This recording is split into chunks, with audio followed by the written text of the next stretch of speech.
ఏం కొన్నావురా? అమ్మకి 10, అత్తమ్మకి 6, అమ్మమ్మకి 4 కేజీలు చీరలు మామా. అబ్బో ఇక్కడ కేజీ చీరలు కొంటే అర కేజీ చీరలు ఫ్రీ అంట. Churidar, men's wear, kids wear 1+1, 2+1 మస్తు ఆఫర్లు ఉన్నాయి. మరి ఇంకా మాంగళ్య ఆషాఢం కేజీ సేల్ అంటే తెలుసు కదా. మాంగళ్య షాపింగ్ మాల్ కేజీల్లో సేల్, టన్నుల్లో ఆనందం. జగన్మోహన్ రెడ్డి పర్యటనలో పోలీసులు భద్రత కల్పించడం లేదని, I don't ever slow up, no I don't take shit. I got no love for the fakeness.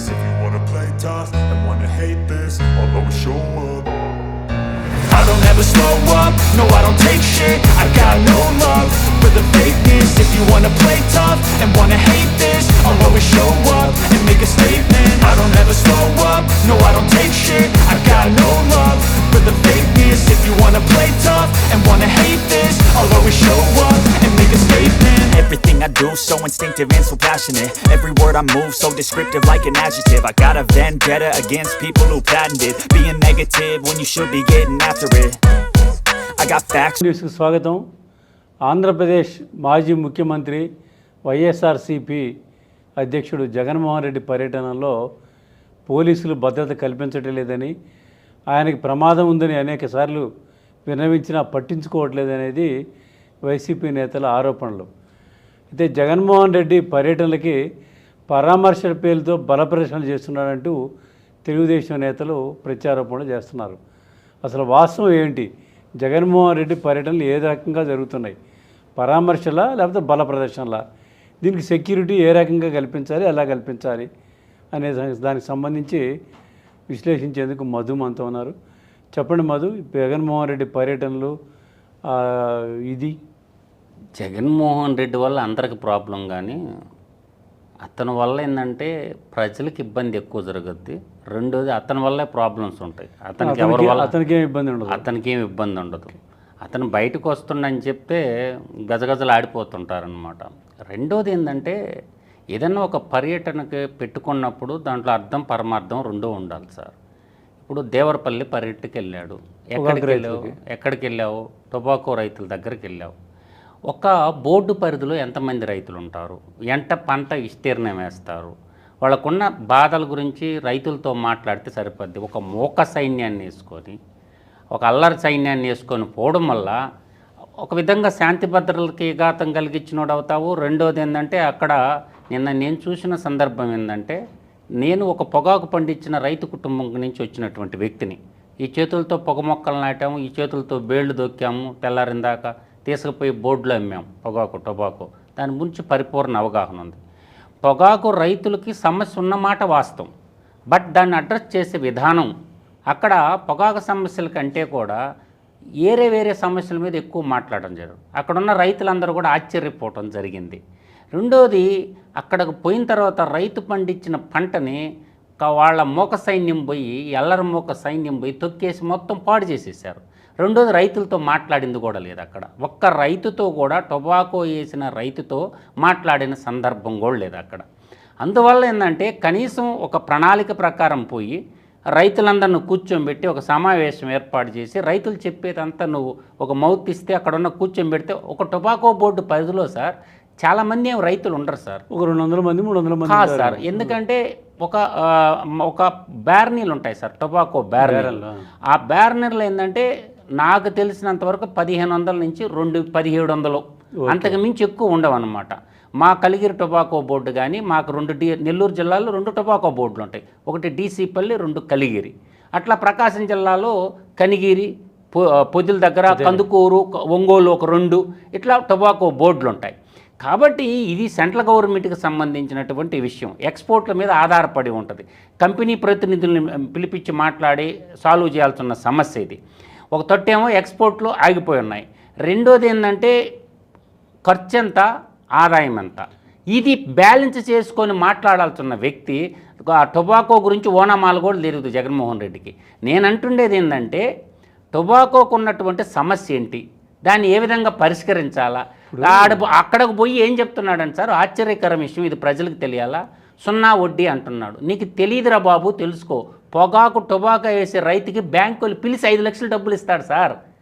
₹1,00,000 0 వడ్డీ అంటున్నాడు. టొబాకో బండిచ్చే ఐటీసీ లైసెన్స్ ఉండేటటువంటి రైతులకి మా బ్యాంకులే 5 లక్షల రూపాయలు ఇస్తారు సార్ సకాలంలో. ఎందుకంటే పేమెంట్ వచ్చి త్రూ ఆన్లైన్ ద్వారా పడుతుంది.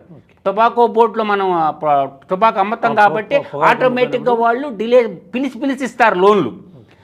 ఇంకా సకాలంలో కట్టలేకపోయేది ఏంది, వాళ్ళు కట్టేసుకుంటారు, ఆటోమేటిక్గా ప్రభుత్వం 0 వడ్డీకి వస్తుంది అనమాట, పావలా వడ్డీకి వస్తుంది. అది పరిమితి లిమిట్ ఎంత ఉంది, 3 లక్షలు దాకా ఉంది. ఈ ₹1,00,000 0 వడ్డీల గురించి మాట్లాడతారు కానీ టొబాకో రైతులకి 3 లక్షల రూపాయల దాకా 0 వడ్డీ వర్తిస్తుంది సార్. దాని మీద అవగాహన కూడా లేదనమాట. దాని మీద అసలు అవగాహనే లేదు. కాకపోతే ఏంటంటే టొబాకోకు ఒక బ్యార్నీకి ఇప్పుడు 11 లక్షలు ఖర్చు వస్తుంది సార్. ప్రభుత్వం ఇప్పుడు ఏంటంటే 33 టన్నులు 33 క్వింటాలు ఇచ్చింది. అంశం ఏంటంటే సమస్య అది, రైతులైతే నష్టం జరుగుతున్నప్పుడు ప్రభుత్వం ఏంటంటే ఆ నష్టపరిహారాన్ని కట్టించే విధంగా మాట్లాడితే తప్పు లేదు. ఇప్పుడు ఆ నష్టం గురించి లాభాల గురించి కాదు వాళ్ళు మాట్లాడేది. మేము పర్యటనకి వెళ్తే, మా జగన్మోహన్ రెడ్డి పర్యటనకి వెళ్తే మీరు పోలీసులు ఎక్కడున్నారు, భద్రత కల్పించరా? మీ కార్యకర్తలు నిన్ను కాపాడుకోలే? ఇప్పుడు ఆయనకు ఒక కార్యకర్తలు ఉంటారు కదా, లక్షల మంది కార్యకర్తలు, మీ వాలంటీర్లుగా నీ కార్యకర్తలే కదా, నువ్వే పెట్టుకో, సెక్యూరిటీ పెట్టుకో, లేనటువంటి వాడు, నీకు ఒక సైన్యం ఉంది కదా. అలాగే జెడ్ కేటగిరీ ఉంది. అవును, పోలీసు వాళ్ళు లేకపోతే ఏమైంది, నీ పార్టీ కార్యకర్తలు నీ మాట చెప్తే ఏనరా, మీ లీడర్లు చెప్తే ఏనరా? పైగా తొక్కేది వచ్చేది నీ కార్యకర్తలే కదా. అందువల్ల నేను అంటుండేది ఏంటంటే సార్, అసలు ఇప్పుడు భద్రత నీ వరకైతే భద్రత ఇస్తారు, అది ఒక యాక్షన్ ప్లాన్ సార్. వీళ్ళు ఏంటంటే కెమెరాలు పెట్టేసి మధ్య జగన్మోహన్ రెడ్డి లేనప్పుడు కొంత టీము తాడేపల్లి నుంచి కొంత టీము జొరబడిపోతారు ఈ పబ్లిక్. ఓకే, మీరు అక్కడ ఇప్పుడు పోలీస్ డిపార్ట్మెంట్ చేయాల్సింది ఏంటంటే లోకల్ ఎంత, నాన్ లోకల్ ఎంత, ఆ లిస్టు బయటికి తీయండి. కొంతమంది ఏంటంటే ఈ సెపాలజిస్టులు ఒక వ్యూహం పన్నుతారనమాట సోషల్ మీడియాలో ఐపి తీయటానికి. ఈవెంట్ మేనేజర్ లాగా వాళ్ళు ఏంటంటే బ్యారికేడ్లు దోచేసి లోపల పరిగెత్తుకుంటా వచ్చేసారంటే ఏం చేస్తారు, అక్కడ పరిగెత్తుకుంటా వచ్చేస్తే పోలీసులు ఏదన్నా ఆపితే పోలీసులను కొడతా ఉంటారు. పైగా ఆయన జగన్మోహన్ రెడ్డి గారు టొబాకో రైతుల పరామర్శ అనడు, అంటే బేరానికి వెళ్తాడు, కేంద్రానికి వెళ్తాడు, పరామర్శ చేస్తాడు అనేది అనుకుంటారు. కానీ నేను దేవరపల్లి ఎంటర్ అయిన దగ్గర నుంచే ఊరేగింపు మొదలుపెట్టాయి వాళ్ళకి కంటిన్యూ సార్. ఇప్పుడు సిదిల అప్పలరాజు దగ్గరకు పోవాలంటే విశాఖపట్నం ఎయిర్పోర్ట్లో దిగి ఇదంతా ప్లానింగ్ సార్, క్రౌడ్ పుల్లింగు. నాకు ప్రజల్లో అభిమానం ఉంది, నన్ను చూస్తే జనాభా వస్తారు అని చెప్పేది ఏంటంటే ఇది పొలిటికల్ పార్టీ ఈవెంట్ మేనేజ్మెంట్ లాగా జరుగుతుందన్నమాట. నేరుగా ఇప్పుడు సిదిల అప్పలరాజు సంఘటన తీసుకున్నా కూడా నేరుగా జైలుకి పోయి ఆయన పరామర్శించి వచ్చిన తర్వాత రిటర్న్లో కార్యకర్తలతో సమావేశం 2-3 చోట్ల పెట్టుకోవచ్చు. పరామర్శ లేదుగా, పరామర్శ లేదు, కార్యకర్తలతో సమావేశం లేదు. ఎందువల్ల ఏంటంటే జగన్మోహన్ రెడ్డికి అనేది ఇప్పుడు ఈ పాదయాత్రతో మొదలైంది, ఓదార్పు యాత్రతో మొదలైంది సార్. పోయి కెమెరాలు పెట్టుకొని గ్రీన్ మ్యాట్ల ద్వారా టెలికాస్ట్ చేస్తే హైప్ రాదు సార్. ప్రజా పాలన బట్టి మనం చేసినటువంటి ప్రభుత్వ పాలన బట్టి ప్రజల్లో ఇప్పుడు ప్రభుత్వాన్ని బదనాం చేయడానికి వీళ్ళు ఖచ్చితంగా ప్రభుత్వం ఇవ్వట్లేదు, సెక్యూరిటీ ఇవ్వటం లేదంటే అతనికి ఎంత కల్పించాలో అంత అయితే సెక్యూరిటీ అయితే ప్రొవైడ్ చేసిన మాట వాస్తవం సార్. ప్రభుత్వం తిరగబడి వాళ్ళ మీద కొడతా ఉంటే పోలీసుల మీద వాళ్ళేం చేస్తారు సార్? నిన్న ఒక సంఘటన మనం చూస్తే హెలిప్యాడ్ దగ్గర తోసుకుని వచ్చారు అందరని చెప్పేసి వాళ్ళు ఆరోపణ చేశారు.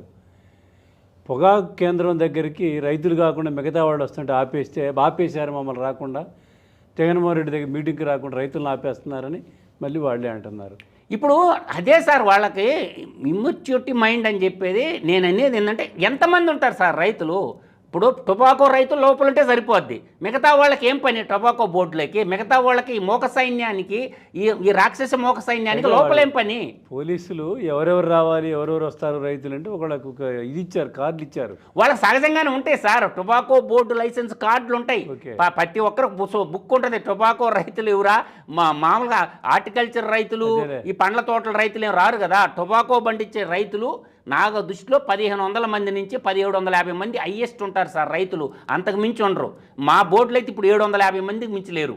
అందువల్ల ఏంటంటే అక్కడ రైతులందరితో సమావేశం పెట్టుకొని ఒక స్టేజ్ డయాస్ ఏర్పాటు చేసుకొని, అయ్యా మీ సమస్యలు ఏంటి, పొగాకు ధరలు ఎంత అమ్ముతుంది, L1 గ్రేడ్ ఎంత అమ్ముతుంది, L2 గ్రేడ్ ఎంత అమ్ముతుంది అని చెప్పి వివరాలు తీసుకొని రైతులతో మాట్లాడితే సరిపోద్ది. మోక సైన్యాన్ని వేసుకొని పోయి ఒక యుద్ధానికి పోతున్నట్టు ఎవరు తీసుకురమ్మన్నారు వాళ్ళందరినీ? అదేమంటే అభిమానం కొద్ది వచ్చారు, అభిమానం కొద్ది పని బాట వదులుకొని నీకోసం ఏం రారు. అక్కడ ఏంటంటే మొబలైజేషన్ చేస్తున్నారు. ఆ మొబలైజేషన్ చేయటం అనేది చాలా ప్రమాదానికి దారితీస్తుంది సార్. అందువల్ల ఏంటంటే పోలీసులు కూడా శాంతి భద్రతలకు విఘాతం కలిగించినటువంటి ఏదైతే ఉందో దాని మీద తక్షణ చర్యలు తీసుకోవాలి పోలీస్ డిపార్ట్మెంట్ కూడా. రెండోది ఏంటంటే మీరు చూసారా, చొక్కాలు ఇప్పి ఏరంగా మారుతున్నారు.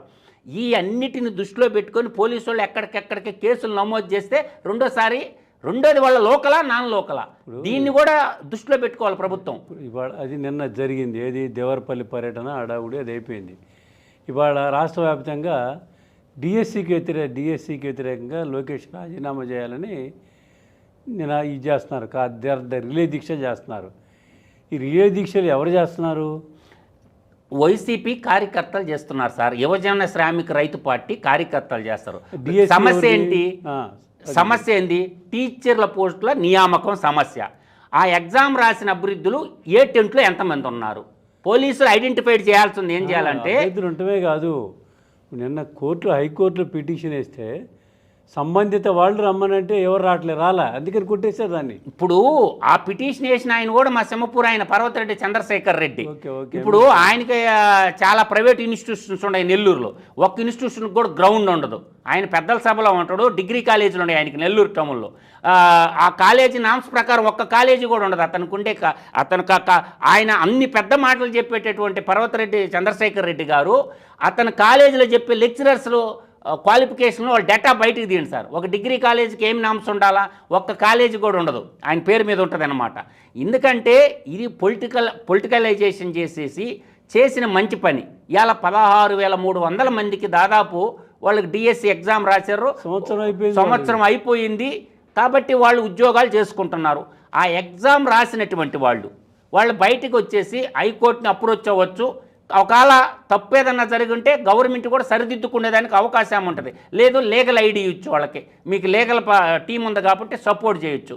పోనీ ఆ ఎగ్జామ్ రాసినటువంటి అభివృద్ధులు ఎవరన్నా, నేను అనేది ఇప్పుడు 175 నియోజకవర్గాల్లో ఈ ప్రోగ్రాం పెట్టుకున్నారు సార్. ఒక్క అజెండా, లోకేష్ రాజీనామా చేయాలా. దేనికి రాజీనామా చేయాలంటే పేపర్ లీక్ అయ్యింది, ఆ ఎవిడెన్స్ పెట్టమంటే బయట పెట్టరు. అంటే ఇక్కడ ఏదో ఒకటి చెయ్యాలా, అలజడులు సృష్టించాలా, శాంతి భద్రతల సమస్య సృష్టించాలా, లేదంటే ఇంకా ఖాళీగా ఉండే టీచర్ ఉద్యోగాలు పిలుపులు చేయండి, ప్రభుత్వ ఉద్యోగాలు ఖాళీగా ఉండే పిలుపులు చేయమని అడగటంలో తప్పులేదు సార్. దాని మీద అసలు వాస్తవంగా వీళ్ళకి ఐడియాలజీ ఎవరిస్తారా కానీ ప్రభుత్వ ఉద్యోగాలు ఎన్ని ఖాళీ ఉండే అవన్నీ భర్తీ చేయమని చెప్పి వీళ్ళు కానీ రిలే నిరాహార దీక్షలకు కానీ కూర్చొని ఉంటే ప్రజలు కూడా హర్షించేవాళ్ళు. అందువల్ల సమస్య ఒకటైతే ముందు ఇంకొకటి వేసినట్టు అనమాట. వాళ్ళకేంది, కేంద్రంలో ధర్మేంద్ర రాజీనామా చేసిండు కదా, లోకేష్ చేత కూడా రాజీనామా చేయించాలా. రాజీనామా చేయాలంటే అతను తప్పు చేసింది, అతని విద్యాశాఖలో ఏదన్నా అవినీతికి పాల్పడ్డా, ఏదన్నా తప్పులు జరుగుంటే రాజీనామా కోరటం తప్పులేదు. ఇప్పుడు 2 సంవత్సరాలు అయిపోయింది సార్, 2 బడ్జెట్లు అయిపోయినాయి, అంటే 3 బడ్జెట్లు పెట్టున్నారు.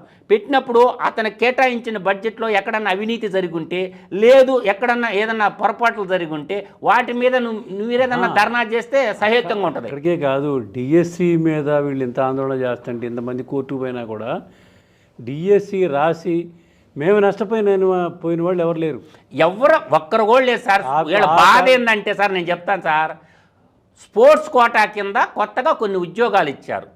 ఆ స్పోర్ట్స్ కోటా కింద దాన్ని పెట్టి మెలిగి పెడతారు. మామూలు ఎగ్జామ్లో వీళ్ళకి వచ్చి నేను కాదు, స్పోర్ట్స్ కోటా కింద ఒక 480 ఉద్యోగాలు, ఈ 16,000 చేంజ్లో ఒక 480 ఉద్యోగాలు స్పోర్ట్స్ కోటా కింద ఇచ్చారు సార్. ఆ ఉద్యోగాల్లో వీళ్ళు మెలిగి పెడుతున్నారు. దానికి విద్యాశాఖకు సంబంధించినటువంటి అధికారులు సవివరణంగా ఇచ్చారు, క్లియర్గా చెప్పారు, ఇదిగా ఇలా ఇచ్చామని ఎక్స్ప్లెయిన్ చేసి మరీ చెప్పారు. నీకేదన్నా సమస్య ఉంటే నష్టపోయినటువంటి అభివృద్ధులు ఎక్కడికి పోవాలా? న్యాయస్థానాన్ని ఆశ్రయించాలి. ప్రభుత్వంలో అన్యాయం జరిగినప్పుడు న్యాయస్థానాన్ని అప్రోచ్ అయితే మేము పిల్లు తీసుకుంటామని అంటున్నారు. పబ్లిక్ ఇంట్రెస్ట్ లిటిగేషన్ కింద పోయాడు ఈయన. ఏమన్నారు? అయ్యా అభివృద్ధులను యాడ్ చేయమని అడిగింది, 2 వారాలు టైం కూడా ఇచ్చింది. ఈలోపు ఏం చేయాలి? హైకోర్టు ఆ అభివృద్ధులు ఎవరు ఉన్నారో నష్టపోయిన వాళ్ళు వాళ్ళని పిల్లులో యాడ్ చేయండి, కోర్టు దృష్టికి తీసుకురండి, విచారణ చేసి తప్పు అయితే చూస్తారు కదా. ఏ తప్పు జరగని దానికి వాళ్ళకి నియామక పత్రాలు ఇచ్చిన దానికి ఇంత రాద్ధాంతం చేయటం ఇది తగదు సార్ తనకి. అందువల్ల ఇది ప్రజలందరూ టీచర్ ఉద్యోగాలు స్వచ్ఛందంగా ఇచ్చారు. అసలు ఆయన ఒక్క డిఎస్సి కూడా వేయలేదు సార్.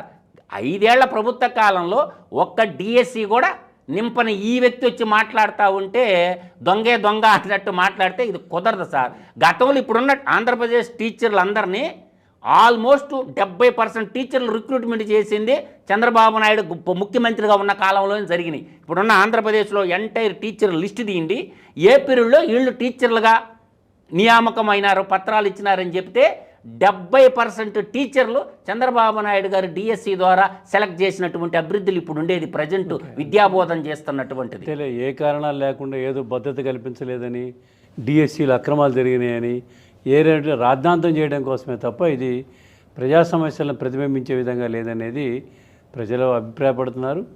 అదే వైసీపీ వాళ్ళు కూడా ఈ విధానం వదిలిపెట్టి సరైన పద్ధతిలో నడిస్తే వాళ్ళకి గౌరవం అది ఉంటుందనేది మన అభిప్రాయం.